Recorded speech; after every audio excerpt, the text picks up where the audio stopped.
Librerías Ars. Le doy la bienvenida a todas las personas que están presentes hoy en la Librería Carmelitana de Madrid y también a las que nos seguirán por nuestro canal de YouTube. El motivo que hoy nos reúne es un tiempo de conversación en torno al libro Fraternidades en la Intemperie, Vínculos que Cuidan, editado recientemente por Ediciones CAF. Tenemos la alegría de contar con la presencia del autor, que además de ser el autor del libro es un querido amigo, Luis Aranguren Gonzalo, que va a conversar hoy con Pepa Torres Pérez y con María Ángeles López Romero. Es un lujo reunir a dos autoras y un autor de múltiples publicaciones. No voy a relatar todas ellas porque se hace demasiado largo y después no los podemos escuchar conversar. Creo que no hace falta hacer grandes presentaciones, sino simplemente algunas palabras acerca de Luis. Es doctor en filosofía, licenciado en teología, es profesor asociado de ética en la Universidad Complutense y consultor formador en el campo de la ética en la educación, la participación social y el desarrollo de organizaciones. Y durante estos últimos años se ha dedicado a la ética del cuidado. Pepa es teóloga, educadora y activista social, es religiosa de la Congregación de las Apostólicas del Corazón de Jesús, combina la docencia y la investigación teológica con el acompañamiento a colectivos y personas comprometidas en el mundo de la exclusión, especialmente mujeres inmigrantes. María Ángeles es periodista especializada en información social, es responsable de la asesoría educativa de las fundaciones del Vives, conferenciante habitual. La comunicación, la religión y la cooperación son sus principales temas de interés, siempre atravesados por el feminismo y la justicia social. Dejo un montón de cosas por decir, pero lo más interesante es lo que viene. Ahora vamos a tener un tiempo de conversación entre Pepa, María Ángeles y Luis. Luego dedicaremos un breve tiempo para si surge alguna pregunta o algún eco. Y desde ya, bueno, muchísimas gracias por estar aquí, a cada uno, a cada una, y les dejo la palabra. Muchísimas gracias, Ale. Buenas tardes a todas, a todos. Bienvenidos a esta maravillosa librería Ars que nos ha acogido con su cálida hospitalidad, y muchísimas gracias por acudir a esta convocatoria. Yo creo que todos tenemos la sensación de que estamos entre amigos. Tengo esa sensación yo, desde luego, aunque no todos nos conociéramos de antes, pero esa es la impresión, ¿no? Águeda me presentaba, yo le decía, por favor no digan nada, solo una frase, porque hoy lo relevante son Luis y Pepa, sobre todo Luis, que es el autor del libro que presentamos hoy. Yo reconozco que hoy tengo un doble papel que jugar, porque por un lado, pues estoy aquí representando oficialmente a Ediciones CAF, que edita el libro que presentamos, y a la Fundación Edelvives, ¿no? Pero en realidad, por encima de todo, muy por encima de todo, estoy aquí como amiga, admiradora incondicional de mi querido Luis Aranguren, que es el autor de Fraternidades en la Intemperie, Vínculos que Cuidan. Luis y yo llevamos cruzando nuestras trayectorias vitales, éticas y sentimentales, yo no sé el tiempo, muchísimo, muchísimo. Él fue el editor de dos de mis libros más queridos. Más tarde, por esos giros dramáticos que da la vida, yo me convertí en editora de algunos de sus libros, ¿no? También de uno de sus libros más queridos, porque uno de ellos, pues, sobre San Romero, que ha sido siempre uno de sus principales referentes, ¿no? Pero yo tengo que decir que para mí fue siempre el maestro. Yo he intentado ser una discípula aplicada, pero nunca he alcanzado su maestría en el acompañamiento de los autores como editor. Y lo digo de verdad, o sea, no es para nada falsa modestia o exceso de humildad. Es así. Luis ha sido un editor extraordinario y yo he tenido la fortuna de que me enseñara muchísimo, muchísimo, muchísimo en este campo. Para mí ha sido un orgullo poder editar ese libro que decía de Óscar Romero, de Luis, ¿no? Como es un orgullo y un honor estar hoy aquí acompañándoos a todos en la presentación de esta su más reciente novedad editorial, ¿no? Fraternidades en la Intemperie, Vínculos que Cuidan. Pero a mí lo que más orgullo me produce es contar con su amistad, y aunque, bueno, a lo mejor a él le va a ruborizar porque ya sabemos cómo es, yo tengo que decir hoy, porque toca presentarlo, que Luis es un hombre honesto y comprometido hasta las cejas con los y las vulnerables, pero creo que es también un sabio en zapatillas de andar por casa, que desde la sencillez hace relevantes aportaciones al campo de la ética, que es su pasión y su principal ocupación desde hace años, ¿no? Águeda nos lo presentaba muy brevemente. Podríamos estar toda la tarde contando el currículum de Luis. No lo vamos a hacer porque no merece la pena, ¿no? Yo sí que quiero destacar, porque para nosotros es muy importante, él lleva en los últimos años pues trabajando en el acompañamiento y el asesoramiento de organizaciones del ámbito educativo, y también del tercer sector y en América Latina, y nosotros en Fundación Edelvives hemos sabido ver la relevancia de ese trabajo suyo sostenido en el tiempo, ¿no? que de alguna manera está buscando permanentemente poner la ética sobre la mesa de la educación, de la vida comunitaria, de la vida religiosa o del voluntariado y la acción social, ¿no? Y por eso es uno de nuestros más destacados colaboradores. Yo estoy hablando con ese plural majestático y llevo solo un año en Fundación Edelvives, pero es que Luis es parte esencial de la casa, ¿no? Él además es quien marca el foco del eje transversal de todo el trabajo que hacemos en Fundación, porque hemos decidido que no sea otro que el cuidado y el vínculo que lo hace posible, ¿no? Y ya veis que todo está conectado, ¿no? Todo eso lo hemos concretado, lo estamos expresando y difundiendo a través de la Cátedra del Cuidado Educativo Integral, que se ha puesto en marcha de la mano de la Universidad Pública de Zaragoza. Y Luis es el pepito grillo, que digo yo, es esa luz siempre encendida que nos recuerda todo el rato por qué hacemos lo que hacemos y nos va marcando el camino. Así que, bueno, pues tengo que decirlo, que estamos extraordinariamente agradecidos de contar con su impecable aportación teórica y desde luego con su incontestable compromiso social y personal, ¿no? con el cuidado. El libro que presentamos hoy, que es a lo que hemos venido, ¿no?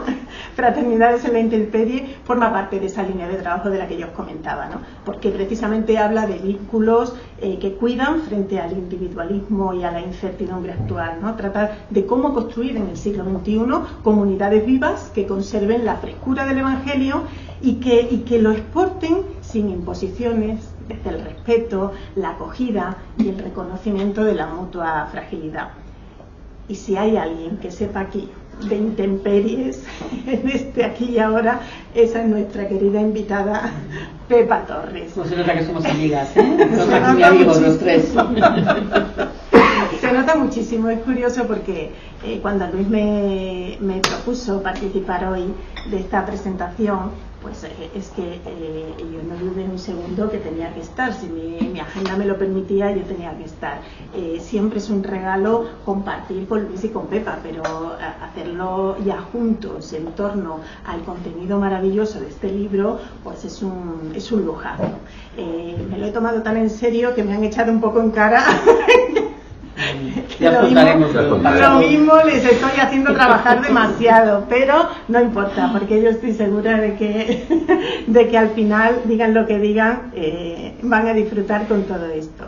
Como os decía, pues Pepa ya la ha presentado a Águeda, también habría muchísimo más que decir. Yo tengo que decir que además de gran amiga y de referente fundamental en muchísimos aspectos, pues también ha sido autora a la que he editado libros tan significativos como Teología en las periferias, ¿no? que ahí tenemos como referencia, que por supuesto Águeda y su equipo han colocado también en alguna de las estanterías junto a los libros de Luis para que hoy los tuvierais a mano y los pudierais ojear y disfrutar también, ¿no?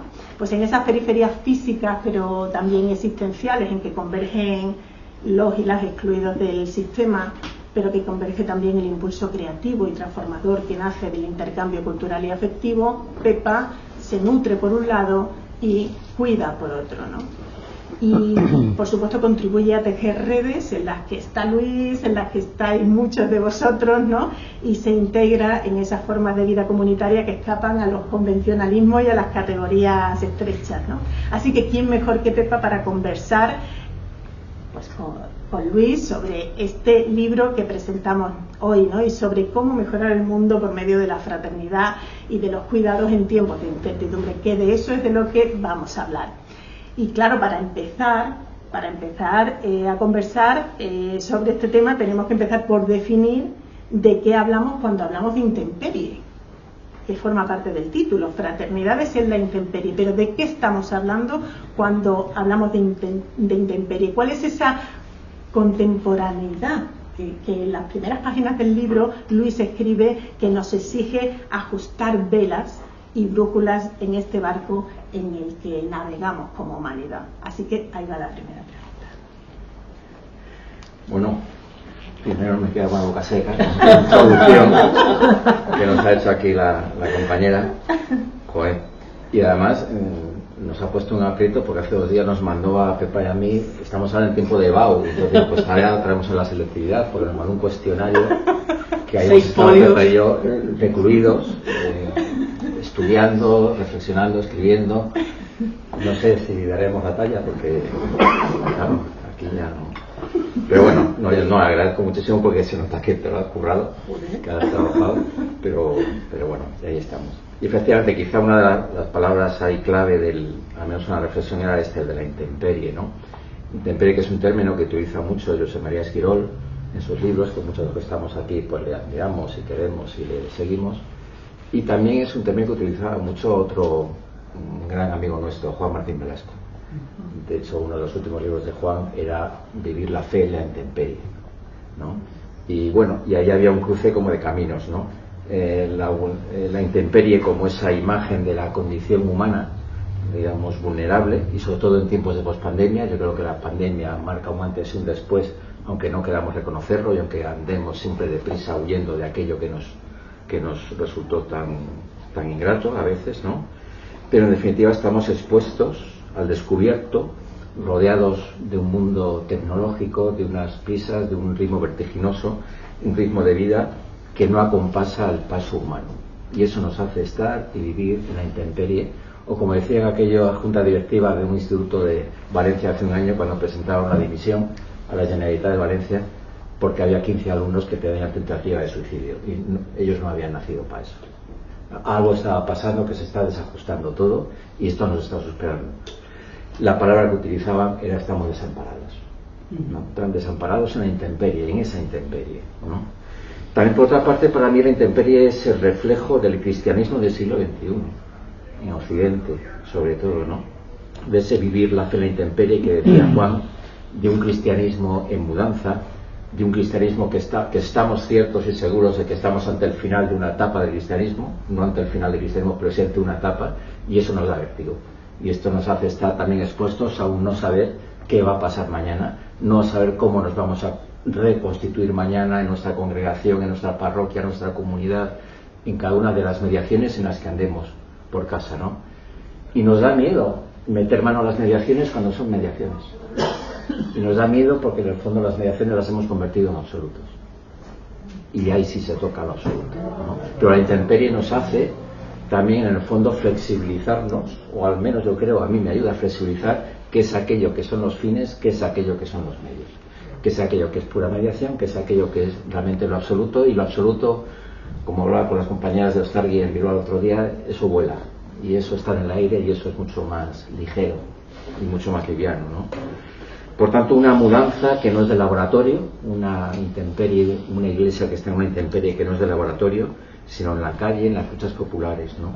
Y esa sería también la tercera acepción para mí de la intemperie, lo que quizá Pepa es la que más nos puede hablar, ¿no? De esa erosión de las condiciones de vida que atraviesan especialmente las personas más empobrecidas, ¿no? Ese vivir la intemperie que vivimos en Madrid, como la gente es expulsada de los barrios, ¿no? Porque no pueden vivir, porque se ha apoderado toda una ingeniería de la gentrificación que está expulsando a las gentes y a los vecinos de sus casas y de sus barrios, ¿no? Pero también tiene que ver con la pérdida de sentido para tantos jóvenes, ¿no? Esto que hablamos ahora tanto de la generación Z, ¿no? Donde 1 de cada 4 jóvenes de esta generación padece soledad no deseada, 82% padece ecoansiedad. Eso es una ecoansiedad. Pues eso es lo que ellos viven y nosotros no, porque nosotros no vemos ni nos preocupa a veces qué va a pasar dentro de 30 años, porque ya estaremos ahí creando malvas, ¿no? Pero ellos, como me dicen en la facultad, dentro de 30 años se van a tomar las decisiones sobre un montón de cosas que ahora no se toman, ¿no? Bueno, pues esas erosiones también en las condiciones de vida, pues también yo creo que configuran una intemperie social, ecológica, medioambiental en la que vivimos, en la que habitamos.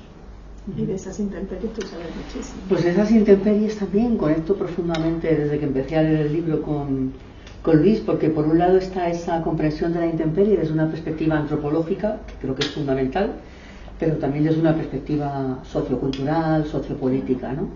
En esta perspectiva antropológica yo identifico en este momento a la intemperie como la conciencia, por un lado, de la propia singularidad y de la propia soledad, pero al mismo tiempo con la imposibilidad de que no podemos ser, de que no somos, si no es en relación, si no es en ecodependencia, si no es en interdependencia, ¿no? Que no podemos ser si el otro, la otra también es, si los otros pueblos y culturas también son, y si otras especies del planeta también son, ¿no? Y esa intemperie nos lleva también a interrogarnos, a cuestionarnos que si vivimos en este lugar, en el norte global, pasa por ir de alguna manera soltando nuestros privilegios para que la vida sea sostenible y por otro lado compartiendo los privilegios para que todas las vidas importen, especialmente las vidas más vulneradas, ¿no? Y en estos dos polos creo que se mueve ese encarar la intemperie y también ahí encarar nuestra propia felicidad, ¿no? Pero algo también que me preocupa en esta intemperie es que la intemperie nos provoca y nos mueve a nombrar y a reconocer nuestros miedos. Y a esto nos resistimos, ¿no? Miedos ante la inseguridad radical que constituye el hecho de estar vivos hoy, en este contexto, en este mundo, y según en qué lugares y condiciones, mucho más, y en este contexto global de crisis civilizatoria, de crisis ecosocial, ¿no? Y junto a eso también la intemperie nos cuestiona no solo a nombrar los miedos, que es importantísimo, sino a no proyectar nuestros miedos sobre aquellas que categorizamos como diferentes, como subalternos, como otros, ¿no? Aquellos otros, otras, frente a los que nos armamos, ya sea con ejércitos. Es escandaloso cómo está subiendo todo el tema de los presupuestos militares en toda Europa. Nos armamos con ejércitos, nos armamos con prejuicios, nos armamos con discursos del odio, ¿no? Y asumir también la incertidumbre, enfrentarla para mí en este contexto, tiene que también ver con no dar la vida por supuesto, ¿no? Sino, como dice Rupi Kaur, una escritora pakistaní que vive en Canadá, reconocer que la vida es un inmenso milagro, fruto de los cuidados, ¿no? Para mí ese sería el gran desafío, ¿no?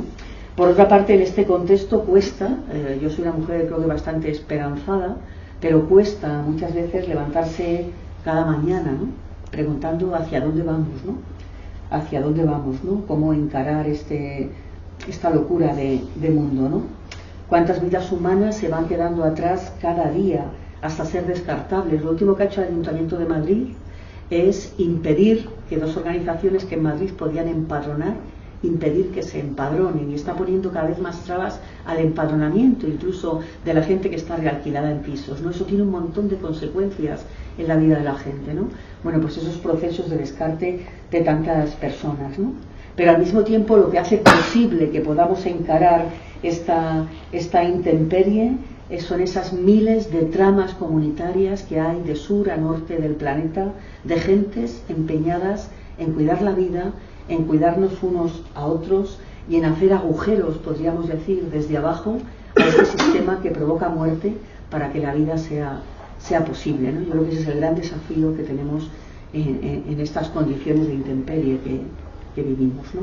Claro, Luis dice en el libro que preguntarnos por dónde estamos es cuestionarnos con quién y cómo nos relacionamos. Y claro, cómo respondamos a estas dos preguntas es absolutamente definitorio del tipo de persona que queremos ser y del tipo de comunidad que queremos ser, ¿no? No es lo mismo, obviamente, optar, pues como tú decías, por los excluidos del sistema que por proteger al sistema que se aprovecha, que explota a los excluidos, ¿no? No es lo mismo optar por las víctimas que los victimarios en una situación de abuso, ¿no? Claro, A veces decimos, si pasáramos todas nuestras decisiones por el tamiz del Evangelio, qué fácil sería saber cuál es la respuesta de cada cosa, pero en realidad no lo es, o no parece que lo sea. Yo no sé si porque es muy esquemático esto que yo he hecho de blanco o negro, víctima, victimario, no es tan sencillo definir eso, ¿no? O porque en realidad bueno, hacemos nuestras interpretaciones del Evangelio a nuestra conveniencia, ¿no? Bueno, pues yo quería preguntaros por este tema, ¿no? No sé qué creéis vosotros, ¿no? Si es fácil en realidad definir, oye, esta es la línea y puedes estar a un lado o a otro, pero la línea está clara, o no es tan sencillo. Sí, esto es uno de los asuntos difíciles, ¿no? Yo creo que sobre todo lo que importa es subrayar o tener claro el lugar que se ocupa en los conflictos. O sea, porque los conflictos se dan, existen, y el amigo Carlitos Marx ya nos enseñó que eso es el motor de la historia. Con lo cual no es una cosa ni hay que huir de ellos ni hay que tenerles miedo. Están ahí, ¿no? Y son los conflictos en las relaciones, en los sistemas, en la economía, en la política, en todos lados, ¿no? Lo que importa ahí es ver, entonces, qué lugar ocupo yo en ese conflicto, con quién me posiciono y desde qué lugar hablo, estoy, me relaciono, etcétera, ¿no? Y cuando hablamos de, por ejemplo, víctimas y victimarios, los cristianos estamos con todos, porque somos con todos y tal. Claro, ahí ya hay trampa. Cuando empezamos a decir que somos todos buenos y todos somos hermanos y todos estamos con todos, ya algo se nos está deslizando de que estamos favoreciendo al opresor, de que estamos favoreciendo al que más daño está haciendo. Estamos favoreciendo a quien hace daño. Esto es muy importante, ¿no? Entonces, ¿no? Si estamos en favor o posicionados desde las víctimas, bueno, pues luego, pues esto está apareciendo mucho en el caso de los abusos, etcétera, ¿no? Pues el tratamiento, por tanto, del victimario será desde ahí. Y no se puede aislar eso, ¿no? No se puede aislar y meter en una burbuja esas cosas, ¿no? Y luego, claro, algo muy importante que tiene que ver aquí es que no se puede aislar también los conflictos solamente en sus tramas puramente relacionales, ¿no? Como si digo que es que estoy mal contigo, me llevo mal, o he tenido problemas, o tenemos problemas, ¿no? Hay todo un sistema que ampara ciertos comportamientos, hay todo un sistema que ampara, pues, prácticas abusivas, pues todo lo que significa salirse, digamos, de la esfera del Evangelio, ¿no? Hay un sistema que lo ampara y que es preciso denunciar, ¿no? Y en esto, claro, la institución muchas veces pesa como una losa, ¿no? Y claro, y es muy importante que en esto ahondemos, ¿no? También cuando a veces vamos hablando de estas cosas, en lo que tiene que ver y lo que pesa el patriarcado como sustrato cultural de la Iglesia que nos hemos ido dando en los últimos 20 siglos, ¿no? Que, como diría Paola, apenas estamos en el inicio del cristianismo, o sea que tampoco nos pongamos nerviosos.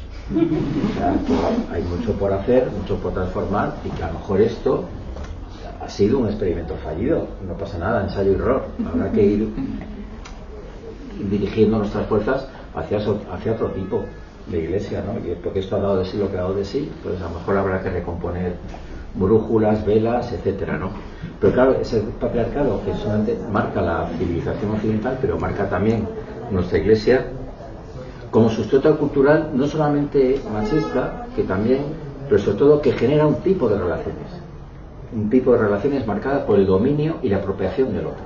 Y eso, digamos, es un antes y un después. Eso marca relaciones, marca el poder, marca el sentido de autoridad, marca la estructura, ¿no? Y marca también algo importante, el tipo de liderazgo que tenemos también en nuestras comunidades, ¿no? En nuestras iglesias. Y en ese sentido, pues claro, esos liderazgos muchas veces, pues eso, fundamentalmente masculinos, verticales, con estructuras que hay que defender a toda costa, ya sean parroquias, ya sean colegios, ya sean hospitales, ya sean las obras propias de cada cual, ¿no? Bueno, pues claro, nos lleva a preguntarnos, entonces, hoy, desde el lugar de los empobrecidos y de las víctimas, ¿qué es lo que hay que defender? ¿Qué hemos de defender? ¿Qué estructuras hemos de defender? ¿Con qué nos tenemos que quedar, no? Porque claro, en esa confusión muchas veces entre carisma e institución, nos olvidamos de los pueblos.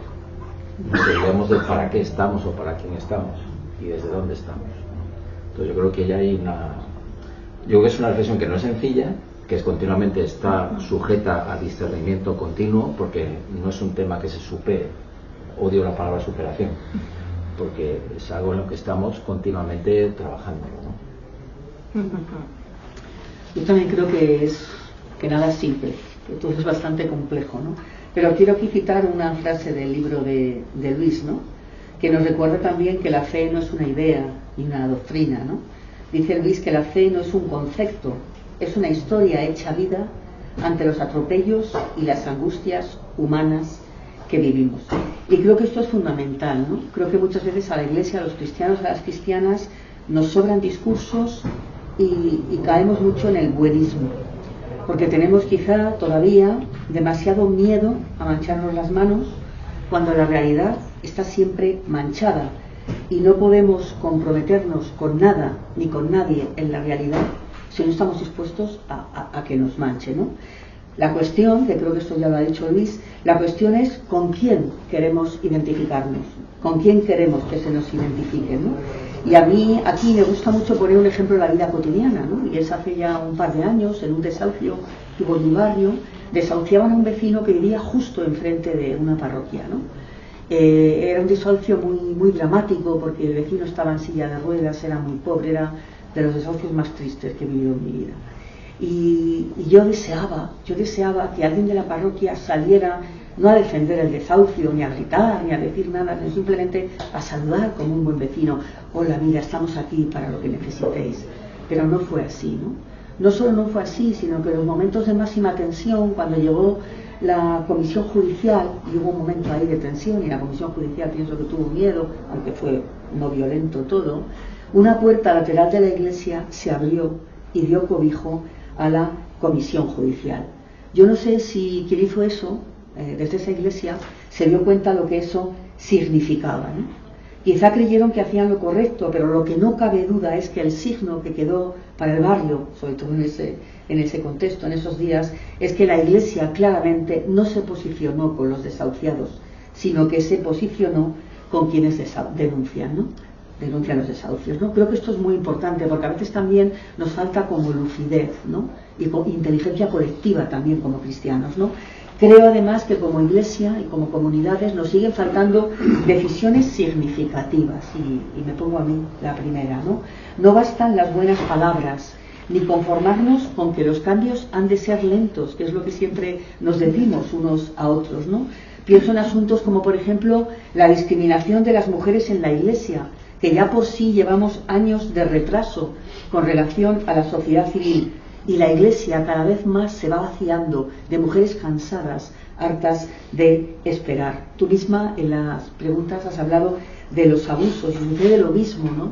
No basta con condenarlos, yo vengo ahora del Congreso Jordán de abusos, no basta con condenarlos, que es lo mínimo, sino que hay que estar claramente con las víctimas, no revictimizarlas aún más, desburocratizar todos los procesos y sobre todo no parar hasta ver cómo acabar con las estructuras clericales de desigualdad y de asimetría que favorecen no solo la existencia de los abusos, sino también su encubrimiento, ¿no? Entonces yo creo que en el lugar de las decisiones es donde nos lo jugamos todo, no solo en el lugar de las palabras, sino en el lugar de las decisiones y las decisiones significativas. Claro, al final todo esto gira en torno a la pregunta de en qué Dios creemos, ¿no? Uh-huh. Tú mismo lo dices en el libro, en qué Dios relación creemos es la clave de muchas otras cosas, ¿no? Yo me acuerdo siempre de nuestro querido Juan Martín Velasco, que decía, claro que hay muchísimas imágenes de Dios y nos las hacemos muchas veces a nuestra imagen y semejanza. Ante la duda, el cristiano tiene una manera muy fácil de saber cuál es la respuesta adecuada, para saber quién es el Dios en que creemos, que es mirar a Jesús, ¿no? Y su plan del reino. Obviamente que muchas veces, la mayor parte de las veces, cuando hablamos de determinadas decisiones dentro de la iglesia, determinadas formas de comportarnos, esa puerta lateral que se abre para unos y no para otros, que tú nombrabas, pues no estamos mirando a Jesús, estamos mirando a la estructura, ¿no? Procurando conservar esa estructura que pensamos que es la clave, es el centro, pero no lo es, como tú bien explicas, Luis, en el libro, ¿no?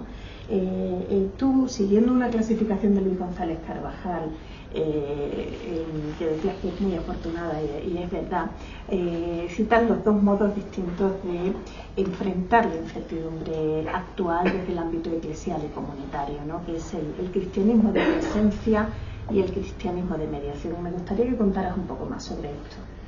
Sí, es algo que yo creo que es una reflexión en lo que hemos estado en estas movidas, pues de aquel cuadernillo de Luis González Carvajal hace 2300 años, mucho tiempo. Yo creo que como que retrató un poco la realidad que había, que de los que veníamos un poco de la escuela del Vaticano II y la realidad que emergía con Juan Pablo II y los inicios del restauracionismo eclesial, ¿no? Entonces ese cristianismo de presencia que tiene que ver con ese anuncio explícito de Dios, pero con unas fuertes dosis de defensa identitaria de lo católico frente al mundo que es malo y que nosotros somos enemigos de ese mundo, ¿no? Es en ese contexto con Juan Pablo II, pues es en el que nacieron eso que llamamos los nuevos movimientos, ¿no? Que todos conocemos, de muchos más conservadores, mucho más incluso reaccionarios, etcétera, ¿no? Y adoptaban esa fórmula, hemos visto hablar así, de cristianismo como luz del mundo, o sea, la figura evangélica de luz del mundo. Somos luz, no hemos de ocultar la luz, tenemos que significarlo siempre y por eso tenemos que llevar la chisma a los que sean curas, tenemos que significar, o sea, la significación tiene que ser explícita en todos los momentos y a todos los niveles, ¿no? Y si no lo haces es que tienes miedo. Entonces allá venía la descalificación y todas esas cosas, ¿no? Y el cristianismo de mediación sería aquel cristianismo que hace, pues eso, el perdernos como uno de tantos, ¿no? Yo ahora vengo acompañando estos días a mi amigo Pepe Rodier, que está muy malito, que está con una enfermedad ya muy chunga. Pepe Rodier es un cura, igual algunos conoceréis o lo sonará, estuvo en Vallecas mucho tiempo, hijo de la caridad y tal, ¿no? Y decían los hermanos, bueno, tenemos que hacer un libro sobre ti y tal, y no, es francés, con todo su francés, todavía no quiero esas cosas. Y al final dije, bueno, por lo menos danos un título, ya lo escribimos los demás. Entonces ya cedió y dijo esto, como uno de tantos. Y claro, son 85 años como uno de tantos, los que le conocemos, ¿no? Entonces, bueno, pues es un poco eso, ¿no? Estar entre la gente realizando los signos del reino. Justicia, paz, solidaridad, y ese cristianismo adopta esa figura de ser sal de la tierra, ¿no?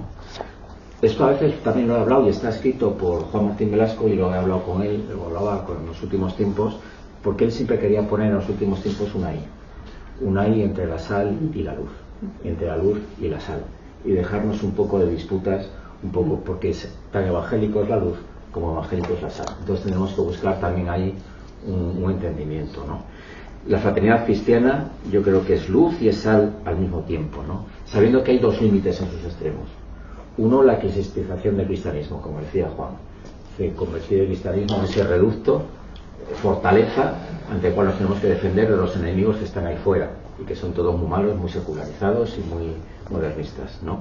Y en el otro extremo sería un poco también la desconexión de nuestra fuente de evangelio, también, ¿no? Ese estar desconectados también ahí, ¿no?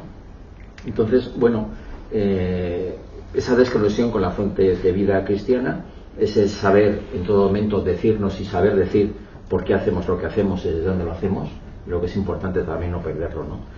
En el libro destaco y hago referencia en varios momentos a un equipo de curas laicos que a mí siempre me llamó mucho la atención en su momento y que luego tuve la oportunidad de acompañar a Manolo Flores, que sé que hizo un libro, se llama Lucha Santa en PPC, sobre los curas jornaleros de Andalucía, con Diamantino García a la cabeza.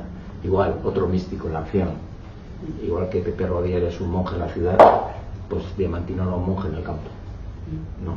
Pero desde buscar estas dos anclajes, ¿no? De ser la sal y de ser luz, de no descafeinar para nada, ni ser un cristianismo vergonzante, ¿no?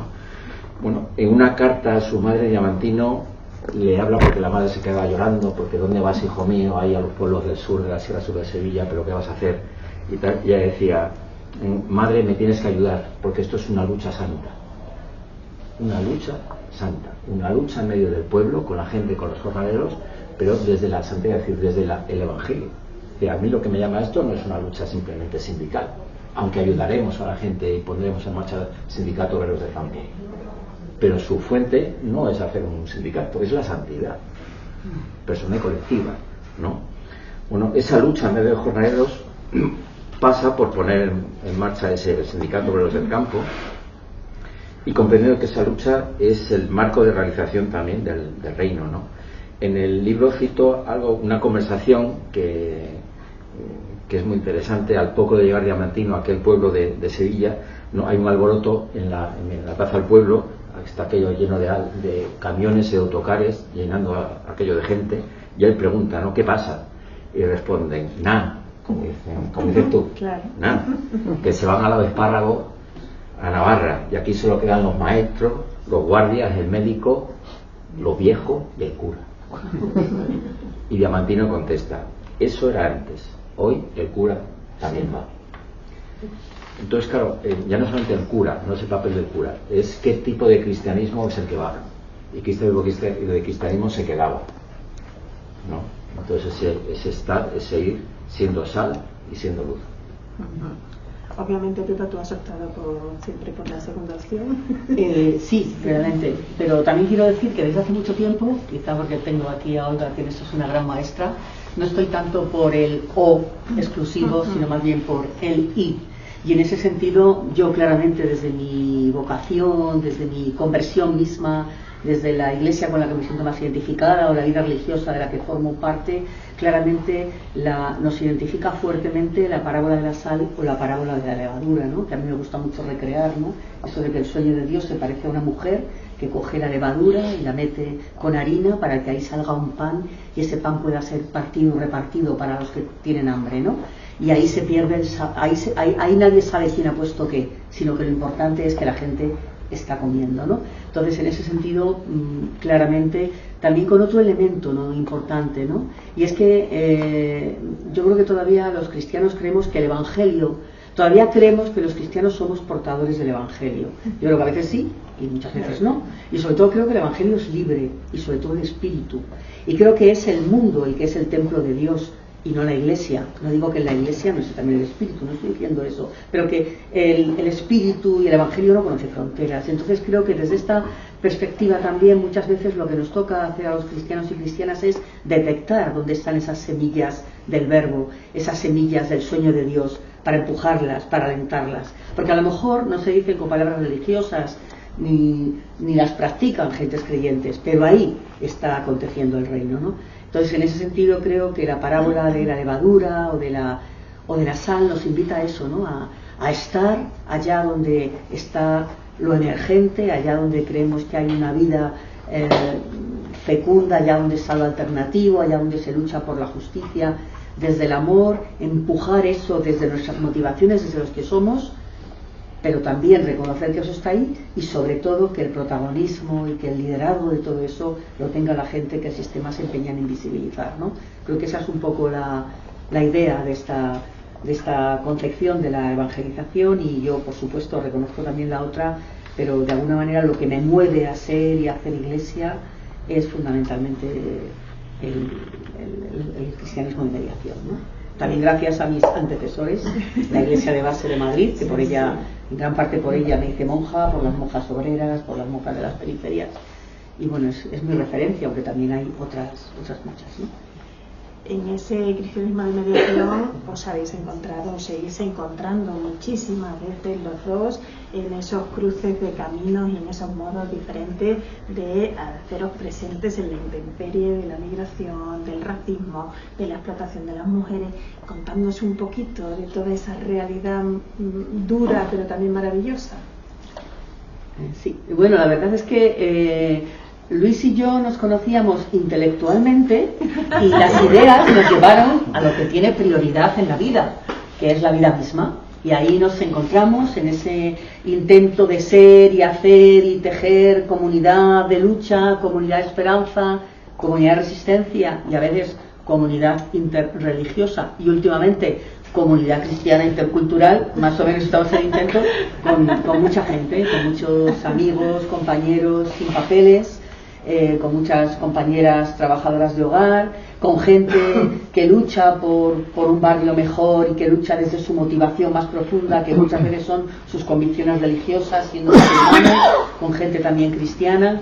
Y quizá ahí también lo que nos, quizá la singularidad, ¿no?, es que hay una apuesta muy clara por parte de todos y todas por algo que no es nada fácil, que es la reciprocidad, ¿no?, que es romper las asimetrías que el poder nos impone, ¿no? No es igual tener papeles que no tener papeles, no es igual ser blanca que negra, no es igual tener una casa que vivir en una casa alquilada con otra propiedad. Es verdad, hay un montón de asimetrías entre nosotros, entre nosotras, pero sí que estamos juntos desde unos mismos sueños, desde unas mismas luchas comunes, intentando no tanto ayudar, sino luchar juntos por esa vida en comunidad que queremos y que intentamos también que se vaya dando cada día, ¿no? Sí, ahí estamos. Quizá a mí ahí, nunca se lo he dicho a Luis porque no procedía, lo voy a decir ahora, de las cosas que más me llama la atención de Luis es la sencillez con que se acerca, ¿no?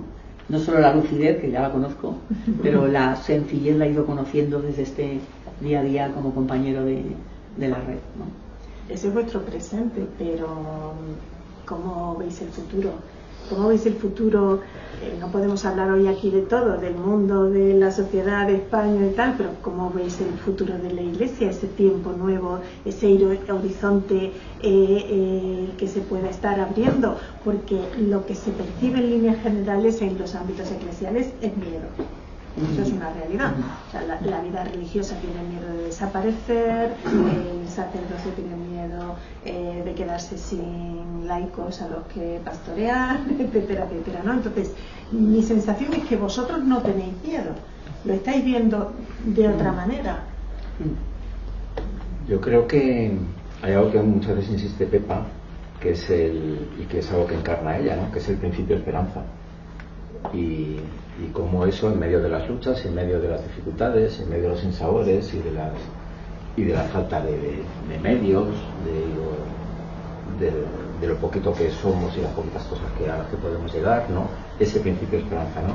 El otro día en una reunión con otra cosa, con Evaristo y más gente ahí en Lago Romeo, dijo una cosa que me llamó mucho la atención, y es verdad, como también estos tiempos también tan difíciles, de tanto miedo por el ecosistema también que estamos viviendo, qué maneras tan distintas tiene, por ejemplo, una Yayo Herrero de pronunciarse ante la situación de nuestro mundo y de nuestro planeta, ¿no?, desde el ecofeminismo, ¿no?, desde el principio de esperanza, o como lo tiene nuestro amigo Jorge Richman o Carlos Taylor desde el apocalipsis, ¿no?, que nos va a caer, o sea, en 30 años aquí no queda nadie. Y yo me reconozco que yo me he orientado muchas veces más, o sea, me entra más fácilmente lo del apocalipsis, ¿no? Quizá también es otra de las maneras también de cursar el patriarcado, ¿no?, que también dentro de la fuerza y dentro de la agresividad y tal, hasta en el apocalipsis o ante la crisis climática, vamos por la solución más agresiva, ¿no? O sea, aquí no queda nadie, ¿no?, en lugar de ir arañando ese principio de esperanza, ¿no? Es verdad que el miedo muchas veces está ahí siempre, ¿no? Como os decía antes, el miedo a perder también las cosas propias en la iglesia, ¿no? Y yo creo que paradójicamente el perder poder, perder influencia, perder en medios también a nuestro alcance, ¿no?, a eso hace que ganemos en frescura y que ganemos en conexión con el Evangelio y con ese Evangelio que aletea en el mundo, y no en la iglesia solo, sino en todo el mundo en el que estamos, ¿no? Yo creo que esto es bueno también, por ejemplo, a mí me fastidia mucho, por ejemplo, en el tema, por ejemplo, de los abusos y tal, ¿no? Pues que hay instituciones que ponen su piedra angular en el derecho canónico. Claro, esa no puede ser la fuente de sentido para trabajar esos temas. Si no puedes organizar un servicio de acogida a personas que han vivido situaciones de abuso de todo tipo en la iglesia desde la piedra filosofal del derecho canónico, porque enseguida te vendrá Argüello para decir eso ha prescrito, con lo cual nos limpiamos ya por las manos, ¿no? Entonces no puede ser, o sea, no hemos aprendido todavía la lección, ¿no? El miedo sigue presente, el miedo a perder, el miedo a que se nos note demasiado, el miedo a que vaya a pasar con nuestra silla, eso sigue estando ahí muy presente, ¿no? Y yo creo que el paso y de cara al futuro, es decir, yo creo que también poner la fe en el Evangelio, que ese Evangelio no es propiedad de nadie, a mí eso me da mucha confianza, ni siquiera mía, afortunadamente, no es propiedad de nadie, ¿no? El comienzo de Fratelli Tutti es absolutamente programático, ¿no? Las primeras palabras, la primera frase de Fratelli Tutti, el Papa Francisco, Fratelli Tutti, escribía San Francisco de Asís para dirigirse a todos los hermanos y las hermanas y proponerles una forma de vida con sabor a Evangelio. Ya está. No hay... Luego que se quiebre en la cabeza lo de la sinodalidad y así, y sea de esta manera, de esta otra, con 4 palos, 5 palos, ¿no? El mandato es ensancha la tienda, ¿no? En aquella cita de Isaías, ¿no? Bueno, pues vamos a ensancharla y vamos a desclavar y a clavar más lazos, ¿no? Y convertir esto en un hospital de campaña, de eso se trata, ¿no? Entonces, bueno, pues yo creo que la esperanza es encontrar también esas nuevas maneras de vivir el cristianismo en fraternidad y con otros, con esos otros en esos cruces que decía antes Pepa, ¿no? Yo siempre recuerdo que la primera vez también un poco así más en serio que me acerqué a Pepa, yo estaba en PPC, porque claro, para mí Pepa era la Inter por excelencia, entonces la propuse hacer un libro, ¿te acuerdas, no? Desde su experiencia de vida fe interreligiosa, intercultural, con los movimientos sociales, intercultural, porque era la cruzada, con perdón, porque era, cuando hablamos de los lugares de cruce como lugares, ¿no? Realmente pues valiosos de sentido y donde aletea también lo evangélico, bueno, pues ahí estaba ella, ¿no? Y desde luego el miedo y el apocalipsis desarma, ¿no? Y desactiva. Nosotros como Red Interrelatis tenemos un lema que surgió así, y es: nos quitaron tanto que nos quitaron el miedo. Y yo, que a veces tengo miedo, y sobre todo he tenido mucho miedo hace 3 años porque tuve una historia judicial compleja, lo que me quitó el miedo es la comunidad, es saber que no estás sola, es saber con quién estás. Y creo que eso es muy importante. Vayamos a donde vayamos, al colapso climático, que ojalá no, o a la transformación del mundo, ¿no? Lo importante no es la meta o el camino, desde mi experiencia. Lo importante es la compañía, es con quién vamos, entre quién vamos, cómo nos sostenemos. Eso es para mí fundamental. Eso por un lado. Y luego por otro lado, lo contrario al miedo no es la valentía para un cristiano, para una cristiana, creo. Lo contrario al miedo es la fe, es la confianza, es esta experiencia que tenemos, que el Dios en el que creemos ni nos arregla ni nos soluciona nada, pero nos sostiene incondicionalmente en todo, ¿no? Ese es el motivo de mi confianza última y radical. Yo no tengo miedo, pero sí soy muy consciente de los tiempos difíciles que nos vienen. Y ahora hablo en concreto de mí misma, de mi propia institución religiosa, que sé que es una de las que vamos a desaparecer, porque las instituciones religiosas más progresistas van a desaparecer antes que las más conservadoras. Eso lo tenemos asumido y estamos ya preparando incluso en algunos lugares cómo será eso. Entonces no tengo miedo, pero sí, ¿cómo será esto? Tengo vértigo, ¿no? Entonces, ¿qué es lo que más nos ayuda en estos vértigos a superar el miedo? Estar con aquellos y aquellas para los que la vida está por encima del miedo. Y no lo digo de verdad. O sea, cuando vives rodeadas de personas que cada día tienen que enfrentar la vida, tienen que ver cómo viven acá y en sus países de origen, sus familias, ¿no? Esa fuerza de la vida por la vida, suceda lo que suceda, eso se te contagia, ¿no? Entonces, la esperanza, yo pienso en mi colectivo, pienso en mi comunidad, pienso incluso en la Lavapiés, la esperanza no es una opción, la esperanza se te impone cuando vives con gente que vive al límite, ¿no? O sea, es mi experiencia, ¿no? Entonces, en ese sentido soy una mujer esperanzada, aunque nada ingenua. No soy absolutamente ingenua, ¿no? Y también el futuro que viene dependerá mucho de lo que decidamos hacer en el presente. Creo que eso es importantísimo también. ¿Cómo me imagino la Iglesia? Yo me imagino las comunidades, unas comunidades mucho más pequeñas, mucho más minoritarias, muchas de ellas domésticas, abiertas a la diversidad, no solo en las ideas, sino en las prácticas de vida. Me imagino comunidades donde convivan gentes muy diversas, cristianas y no cristianas, casados y no casados, bueno, mucho más diversas, que reconociendo algo que de hecho es que es así, y que simplemente se trata de poder practicarlo, ¿no? Reconociendo todo lo que las mujeres aportan a la vida de comunidad y al proyecto del sueño de Dios, mucho más paritarias, mucho más comprometidas con la ecojusticia y desde un cuidado muy profundo de la espiritualidad, ¿no? Pero desde una gran diversidad también de espiritualidades, ¿no? En ese sentido, comunidades donde hay gente que ni siquiera se siente creyente, pero que puede tener una profunda espiritualidad y puede estar incluso sosteniendo desde esa no espiritualidad, entre comillas, esa vida en común, esa comunidad. Existirá también otra iglesia, no lo dudo, pero creo que esta otra iglesia también existirá, ¿no? Y también lo que estoy segura que existirá, porque creo profundamente en la Rúa, y miro aquí a mis compañeros de la revuelta, o sea, el que está activo, la que está activa en el mundo siempre es la Rúa, que no dejará de generar iniciativas alternativas por otro mundo posible, siempre que haya una persona que lo reciba, ¿no? Entonces creo que esos grupos alternativos surgirán, seguirán surgiendo, y que en esos grupos siempre habrá alguna gente movida por el Evangelio, ¿no? Aunque quizá no sean los mayoritarios, no lo sé, ¿no?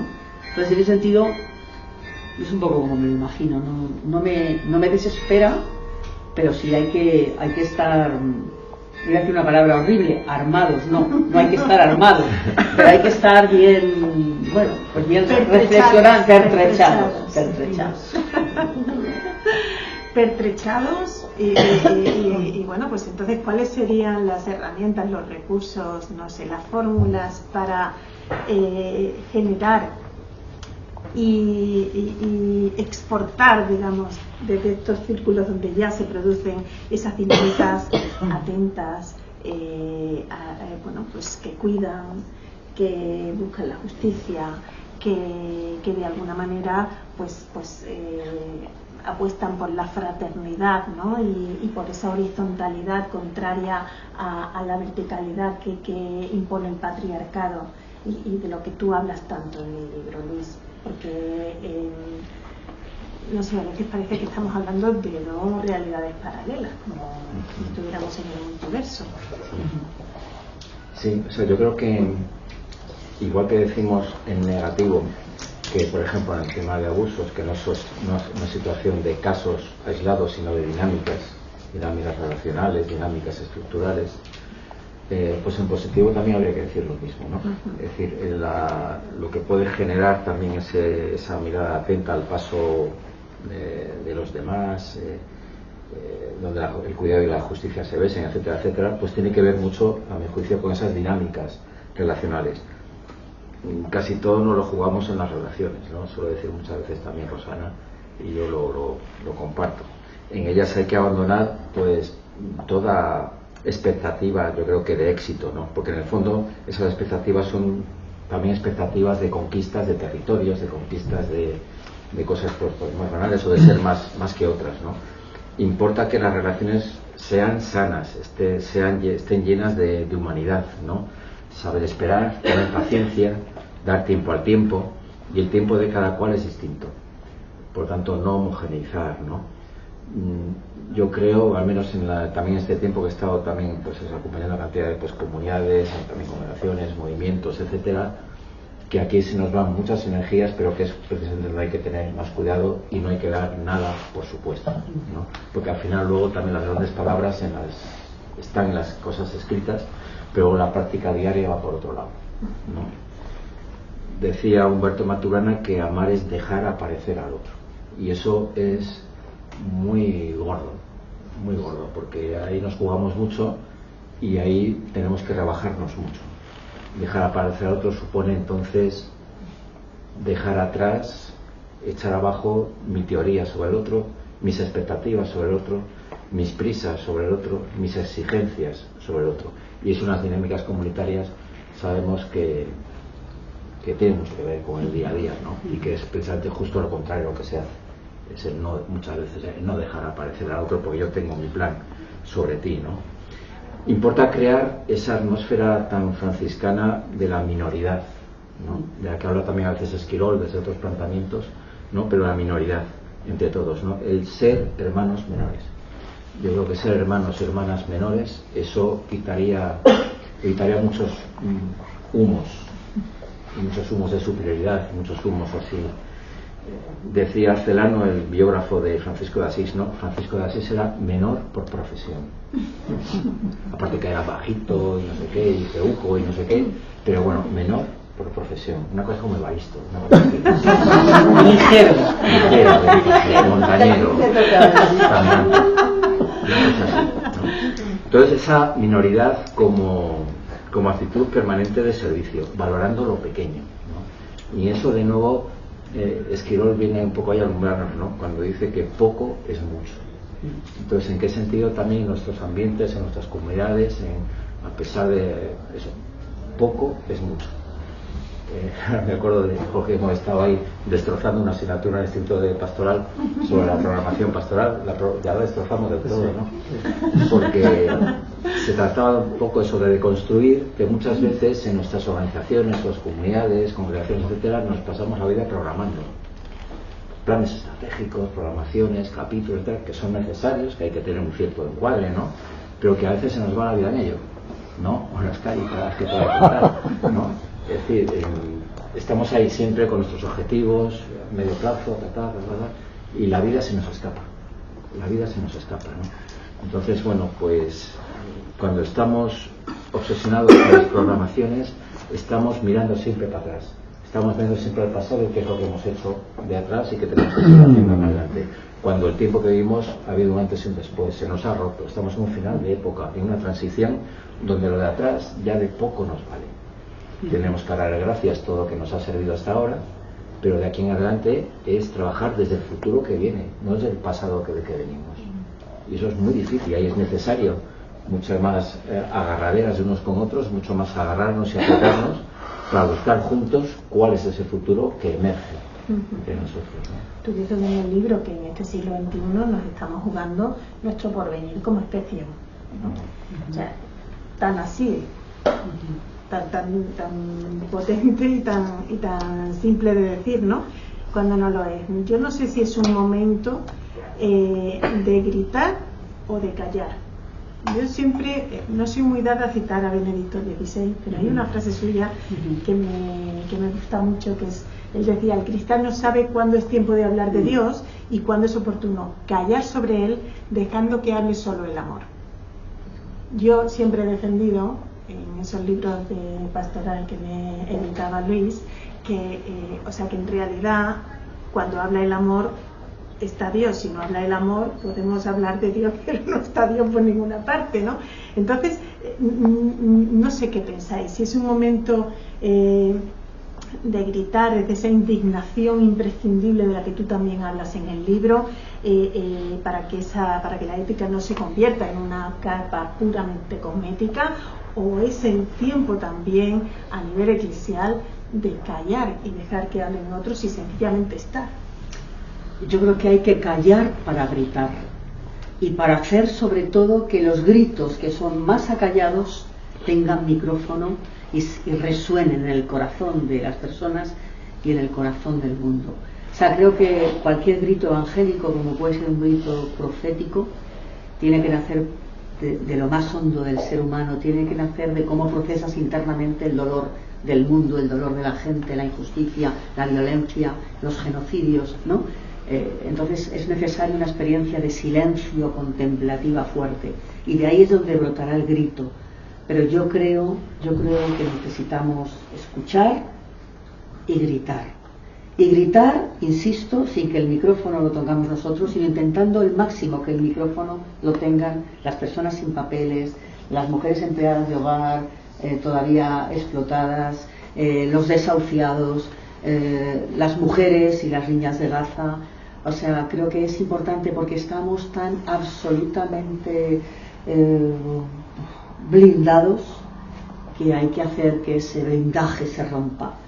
Y yo creo que se rompe por los rostros, pero se rompe por los gritos, ¿no? Y además el grito es siempre políticamente incorrecto en la Iglesia. En la sociedad quizá, aunque no tanto, pero en la Iglesia, qué poquito gritamos. Y cuando gritas parece que eres una maleducada, ¿no? Creo que necesitamos reivindicar la potencia del grito. Y no sé, y a lo mejor y acudir también, no solo a la tradición profética, que fue un grito, sino al propio llanto fuerte de Jesús ante la dureza de corazón de Jerusalén, ¿no? Yo creo profundamente en la teología del grito, pero creo que el grito nace de una experiencia profundamente contemplativa, de procesar internamente el grito del mundo, ¿no? Yo entiendo cuando la gente dice, bueno, también creo que hay que gritar siempre con la humildad de saber que formamos parte de esta complicidad de mundo y de iglesia que pacta con la injusticia, ¿no? Entiendo también que otros opten por callar, por un silencio testimonial, también lo entiendo, ¿no? Yo comparto también, o sea, de nuevo, ¿no? El silencio y el grito y el silencio, ¿no? Decía también Maturana, un poquito antes de morir, en plena pandemia, bueno, el último libro que sacó a raíz de la pandemia, que hacía falta en la humanidad una revolución pendiente. Y esa revolución él le llamaba la revolución reflexiva. Es tanto lo que nos ha pasado que no hemos entendido nada y necesitamos parar como humanidad y reenfocar. Hay que cambiar la dirección como humanidad. Y eso es un asunto de silenciamiento también interior, personal y colectivo, ¿no? Pero junto con eso, el grito también de la indignación, porque si no, no seríamos cristianos y cristianas, ¿no? Y la indignación y el grito, y yo creo que la profeta del grito hoy, yo creo que Pepa, todos lo tenemos ahí como muy ubicado, ¿no? En sus escritos y en su vida, ¿no? Esa teología del grito, que es la teología de Jesús, que es la vida de Jesús, ¿no? Hay un elemento importante, que es que gritar terapeutiza. Yo cuando hacemos cosas con las personas sin papeles, ¿no? Que hacemos cosas de todo tipo, a veces más artísticas, a veces tal, en mi colectivo, cuando escuchamos a la gente y cuando la gente propone, nos damos cuenta que la gente necesita gritar, necesita salir a la calle y que se les oiga, necesitan gritar regularización ya, necesitan gritar muchas cosas, ¿no? Entonces el grito, ¿no? Igual es un proceso, ¿no? La palabra, primero hay un silencio, luego hay un grito y luego hay una palabra moderada, ¿no? Pero quien sufre la injusticia tiene que pasar del silencio impuesto al grito y del grito a la palabra adecuada, ¿no? Pero creo que no podemos saltarnos el grito, ¿no? Y eso yo diría también, por último, hasta donde cada cual llegue. Es decir, que no nos pongamos tampoco en eso, tenemos que llegar a no sé qué, ¿no? Cada cual que llegue donde pueda llegar, ¿no? Que eso también yo creo que sano a veces los ritmos que nos pongamos, ¿no? Y eso es lo que nos ayuda a aquello que no, creo que también que lo decía Luz Casano, lo vi otro día apuntado, que a mí es una frase que lo tengo por claro, lo de por mí que no quede. Yo solo aprendí de Diego Gracia, ¿no? Mi profesor de cosas de ética y de liberación ética, ¿no? Yo decía Diego Gracia, ¿no? Que en cuestiones de ética práctica, de poner en marcha solidaridad, cuidado, amor, paz, justicia, pase lo que pase, por mí que no quede. Y él lo decía desde su absoluto escepticismo, pesimismo, apocalíptico, estos también de los que se arriman a lo de Richman y compañía, ¿no? Pero, dices, pero por mí que no quede. Y ahí le tienes con 85 años dando cursos, estando en los comités de ética, generando comités de deliberación en los institutos, en los hospitales y tal. Entonces, bueno, será un descreído, pero está dando el callo. Bueno, llevamos ya una hora de charla, no sé si, porque yo veo cómodos, pero no he visto que nadie se remueva en el asiento. Hay muchas preguntas todavía en el tintero, entonces... sí, nos quedan 3/4 partes. Esto ya no. Eso, por favor. yo creo que es el momento de que podáis incorporaros a la conversación, que como se nos han quedado tantas cosas en el tintero, pues obviamente podéis abordar, si ya habéis leído el libro, cualquiera de los temas que toca Luis y que todavía no hemos profundizado en ello, porque Luis habla fundamentalmente de lo que tiene que ver con una vida comunitaria que no esté anquilosada, que no esté caduca o desenfocada, que esté orientada a la fraternidad, habla del vínculo, del cuidado, en fin, que nos abrimos a vuestras preguntas y comentarios, para que no sea solo aquí una charla entre tres. A ver quién se anima. A ver. Venga, Evaristo. Yo que estoy en primera línea. No veréis. Escucharos es casi una fiesta, ¿no? El escuchar una tertulia de esta, un encuentro de estos. Porque uno revive tantas cosas que ha soñado, que ha querido y que a veces también por lo que ha intentado hacer algo, ¿no? Pero vamos, sobre todo que has soñado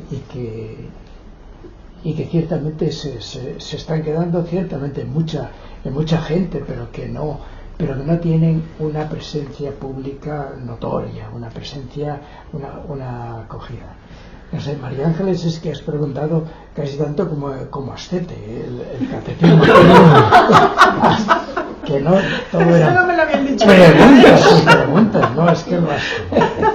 Bueno, y que después te has rodeado de una compañía que, vamos, es que es muy difícil encontrar eso. A mí, por ejemplo, lo último que acabamos de... Tendría muchas cosas que comentar, pero esta última me ha encantado porque yo creo que, a propósito de lo que está sucediendo con este drama que estamos teniendo del genocidio, ¿verdad?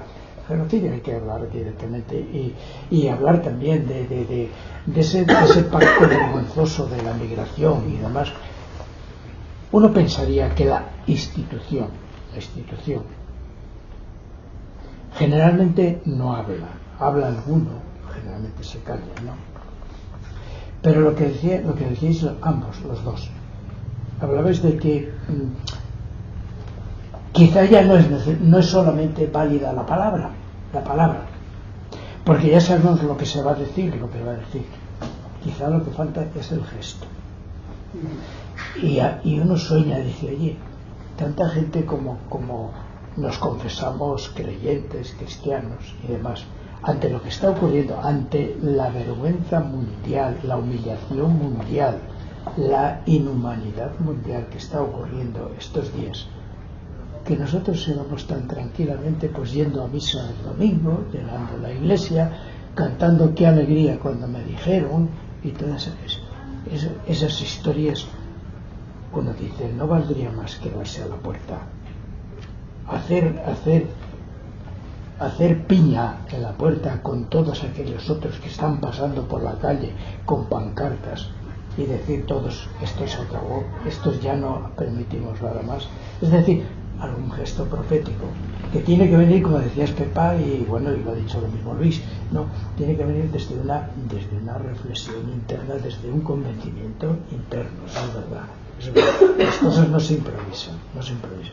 Pero digamos que la institución es que no está en el momento, me da a mí que no está yo creo que nunca se está, pero vamos, es que esto conscientemente se ha intentado situarse fuera del tiempo, fuera del momento actual. Todos nos encontramos a la intemperie que decíais al principio. Muchísima gente nos encontramos a la intemperie porque en aquellas personas que consideraríamos que nos van a apoyar, pues no pasan por ahí. No está. Y que quizás se nos han muerto unas cuantas palabras, ¿no? Igual que la política ha matado la libertad ahora, ¿no? Que está en ir a tomar cañas, ¿no? Dentro de la iglesia hemos matado unas cuantas palabras, entonces las soltamos en las homilías, en los documentos, pero no tienen no hay gesto detrás de la palabra, ¿no? Por seguir la reflexión que tú hacías, ¿no? Y pasa con la cuestión fundamental de este libro, que es la fraternidad, que es una palabra que hemos vaciado de sentido, ¿no?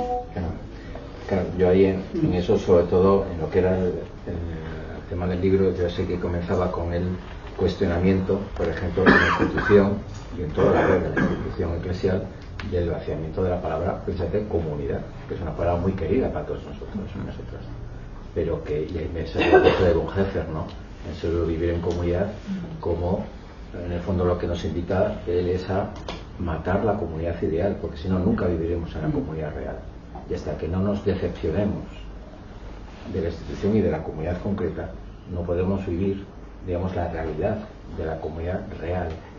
¿Qué es vivir la comunidad real? La fraternidad.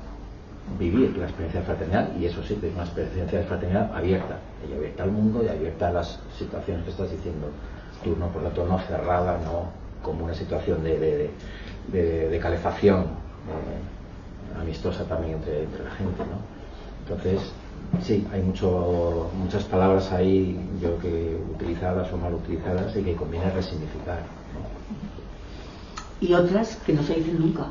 Porque yo creo que el gran problema que tenemos también en la Iglesia es no solo la separación entre la palabra y la vida, eso es lo que hace que muchas palabras no sean creíbles. Podemos decir que en la Iglesia caben todos, pero a día de hoy en la Iglesia siguen sin caber todos y todas. Y si no, en la última, por ejemplo, en la última en Dignidad Infinita, ¿no? Dignidad Infinita, la última encíclica de Francisco, es maravillosa en algunas cosas, pero es terrible en otras. Es terrible cuando escuchas el sufrimiento de las mamás de los niños trans. Es terrible como la Iglesia sigue contemplando el sufrimiento de las personas trans, por ejemplo. Es terrible como la Iglesia sigue condenando la perspectiva de género, que es algo que nos está liberando a muchísimas mujeres, y la cataloga y la transforma en ideología de género, ¿no? Y luego hay palabras que nunca se nombran. O sea, la sinodalidad, perfecto. Bueno, ahora entendemos todos lo que es, pero hace nada los periodistas no saben ni lo que es. Cuando vas a una entrevista no sabes lo que es, pero nunca se habla de democracia, nunca se habla de derechos. Entonces, en ese sentido, la Iglesia también, quiero decir, siempre utiliza palabras que la comprometen poco, o utilizamos palabras que nos comprometen poco. Y luego, por otra parte, utilizamos palabras que cada vez más la gente no entiende nada. O sea, yo ya estuve en un podcast con un grupo de mujeres y tal, que dije, madre mía, ¿dónde está la gente y dónde estoy yo? Soy abismos de esta gente joven, 25 años, feministas, ¿no? Pues creo que eso es un gran problema que tiene la Iglesia, ¿no? Que tenemos como Iglesia. La cuestión de nuestros lenguajes, unos lenguajes cada vez más alejados de la vida de la gente. No digo que haya que utilizar los lenguajes de la gente, pero habrá que transformar los nuestros en base a los contenidos que queremos transmitir. Eso me parece muy importante. Y en relación a lo que decía Evaristo, me parece que estas fraternidades que desarrolla Luis en su libro, creo que nos tenemos que ayudar a una cosa muy importante, ¿no? Y es que el Evangelio y el cristianismo es una religión que nace de una memoria no domesticada, de una memoria peligrosa, como peligrosa fue la vida de Jesús de Nazaret, y por eso murió de la manera en que murió. Y sin embargo hemos convertido la memoria peligrosa de Jesús en una memoria domesticada al status quo, a los sistemas de poder. Y eso es la mayor deformación que hemos hecho del cristianismo, ¿no? Entonces creo que una comunidad viva es aquella que nos ayudamos entre nosotros y a nosotras, a que no se nos olvide de dónde venimos, a quién seguimos, a quién remitimos. Luego lo haremos como podemos, con nuestras contradicciones internas, con nuestras debilidades, pero no seguimos, y con todos mis respetos, espero saber decir esto, no seguimos a Buda, que está centrado en sí mismo y condensado en sí mismo para vivir la pacella, ¿no? Seguimos a alguien que se la jugó por la dignidad de las personas, por la fraternidad universal, y por eso murió como murió, ¿no? Entonces creo que también hay una comunidad viva, es aquella que nos ayuda a no olvidar la memoria transgresora, peligrosa de Jesús de Nazaret.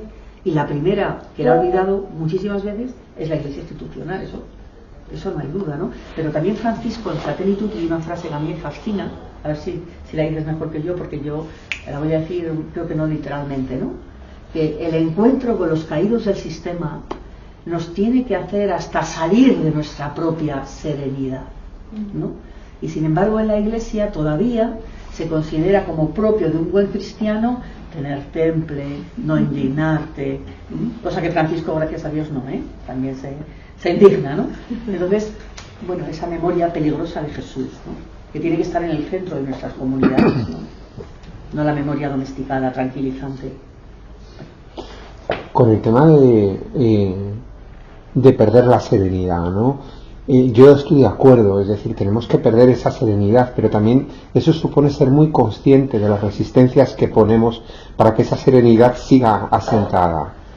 Creo que es muy importante saber que cuando entras en este recuerdo y en esta actuación de esa vida como la de Jesús, ¿no? De esa memoria de una vida que se la juega, también hay saltos al vacío, ¿no? Y ahí estamos con los miedos también. Y era un poco lo que me suscitaba lo que decíais, que lo estoy disfrutando muchísimo y ya me ha valido la pena el día. Digo, bueno, hoy ya pues esta experiencia, yo me voy hoy a la cama con una experiencia increíble de haberos escuchado, pero bueno, que sí que quería comentaros esto, ¿no? Los autoengaños que nos ponemos para no saltar al vacío, ¿no? Incluso aunque comprendamos las razones de los excluidos del sistema, siempre hay como pues esas autojustificaciones que nos impiden o que nos ponemos, ¿no? Para esto. Y no importa, estamos ahí, Es decir, por eso somos personas a convertirnos. No importa, lo que importa es cuando ni siquiera sabes dónde estás. Que también Luis habla mucho en su libro, ¿no? De saber dónde estás, ¿no? La pregunta del primer cuento, ¿dónde estamos, no? Porque si sabemos dónde estamos, podemos cambiar, podemos abrirnos a la conversión, podemos cambiar. Pero si ni siquiera sabes dónde estás o no sabes dónde están los otros, incluso a veces podemos caer en el error de utilizar los defectos, los pecados de la Iglesia oficial para justificarnos en nuestro miedo, ¿no? Para decir, bueno, es que como la Iglesia lo hace fatal, y no mirar nuestra propia relación cotidiana, nuestra pequeña comunidad, esos conflictos que tú dices siempre surgen inevitablemente cuando hay un vínculo de por medio, ¿no? Yo no quiero que hoy nos vayamos sin que hables un poco de cómo se genera esa cultura del cuidado en todos los espacios. No estamos hablando solo de la iglesia, de la comunidad parroquial o de la comunidad religiosa. No, estamos hablando de que en cualquier espacio donde un ser humano genera vínculos, hay que construir y mantener y cuidar, marca la redundancia, esa cultura del cuidado que además cuando no lo hacemos, se favorece el abuso, ¿no? Y se favorece el daño y la victimización, etcétera, etcétera. Sí. Llevo como 7 años trabajando muy a fondo todo este tema de la cultura, del cuidado en distintos ámbitos, o de acciones sociales, o de acción social, o educativas, ¿no? Y desde la convicción de que cuando yo nombro la palabra cuidado estoy nombrando un paradigma alternativo al paradigma del progreso económico indefinido que estamos viviendo y que nos ha llevado donde nos ha llevado. Muchas veces, después de explicar todas estas cosas y de trabajar estas cosas, al final lo que muchas veces me devuelve el personal, y sobre todo en el ámbito educativo, en las cosas que estamos trabajando pues con Fundación de Líderes, etcétera, ¿no? Es, sí, pero ¿cómo me puedo cuidar a mí mismo? Es decir, yo me encuentro ante un montón de gente en distintos ámbitos donde se tiene como trabajo tratar con otros, en definitiva, donde la peña está agotada, están muy cansados, están muy hartos, están muy desquiciados, no están en su quicio, que diría el amigo Ortega, ¿no? Entonces, si no están en el quicio de su vida y de sus decisiones y de su quehacer, están desnortados, ¿no?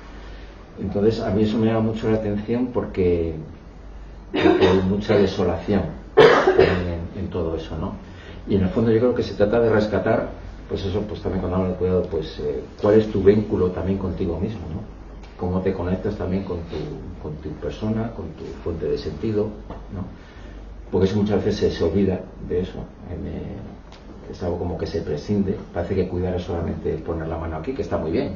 Yo no estoy en contra de que se ponga la mano al personal y con cariño y pero es mucho más revolucionario el cuidado que todo eso.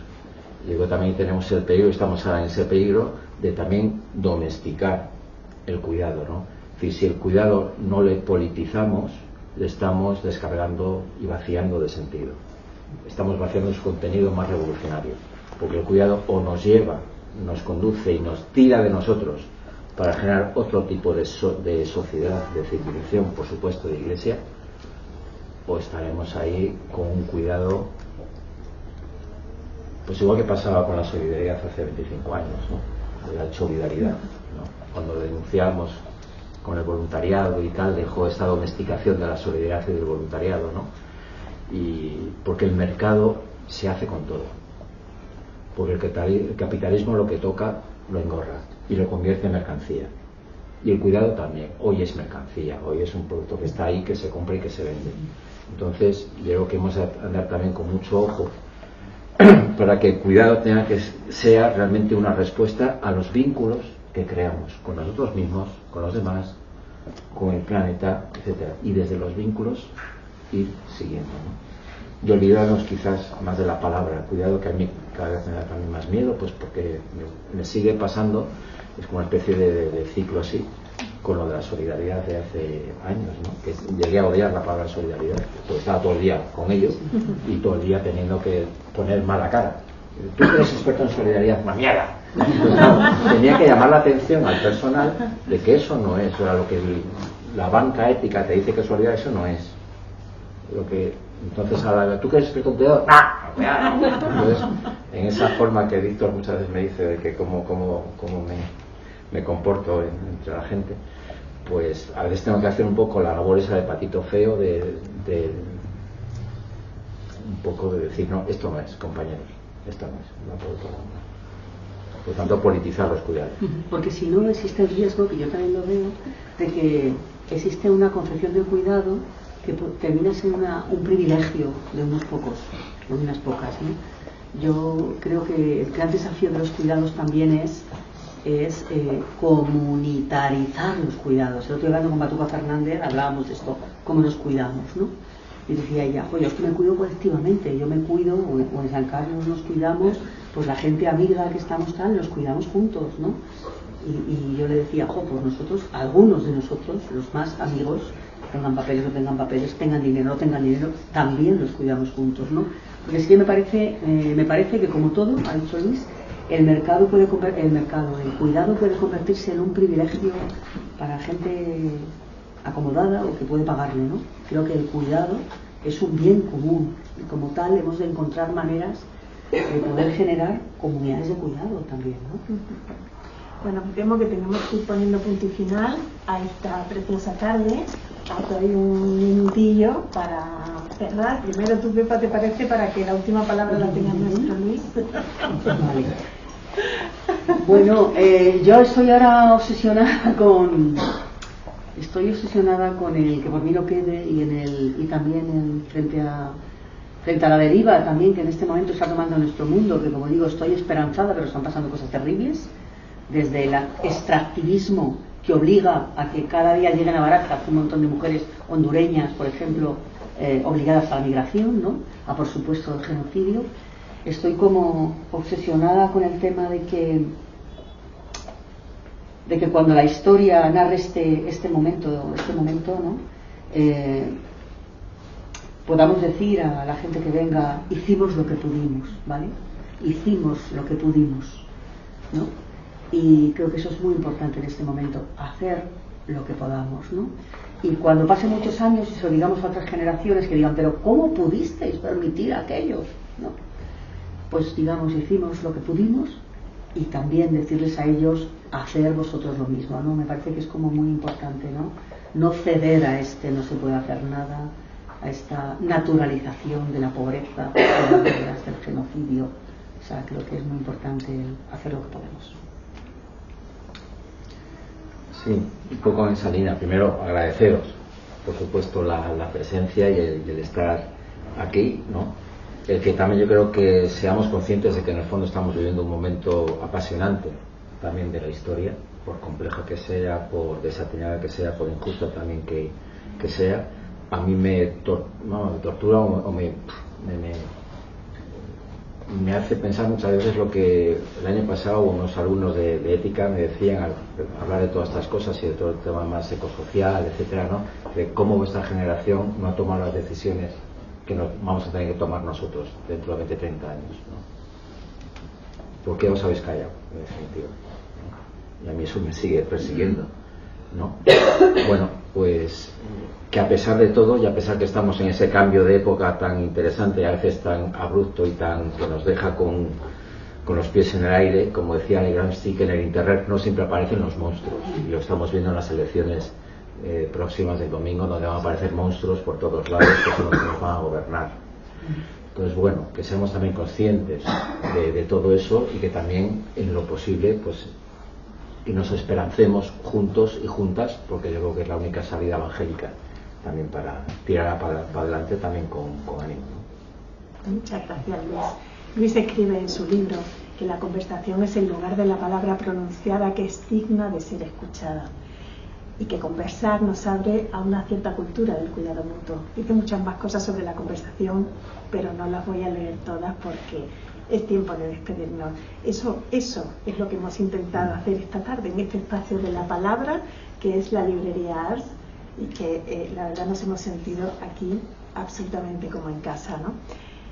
Yo creo que solo vosotros podéis juzgar si lo habremos logrado, pero en cualquier caso, muchísimas gracias a todos por esta presencia escuchante y atenta como pocas, a uno y otro lado de la pantalla, por cierto, bueno, gracias de verdad por formar parte de este valioso tiempo de conversación sobre fraternidades en la intemperie. Yo tengo que daros las gracias, querido Luis, primero por pensar en mí para esta tarde, a los dos, Luis y Pepa, por recordarnos en todo momento, de verdad, dónde están nuestros hermanos y nuestras hermanas, y por mantener viva esa llama de la esperanza. Así que nada, solo me queda recordaros que Luis se queda un ratito aquí sentado a firmar los ejemplares de los libros que queráis. Que bueno, que la conversación obviamente no acaba aquí, que lo más interesante se encuentra, por supuesto, más allá de esta tarde, más allá de las fronteras físicas y mentales que nosotros nos ponemos, al otro lado del miedo, del egoísmo y de la rigidez doctrinal que desarbolan las fraternidades. Así que muchísimas gracias a todos y buenas tardes.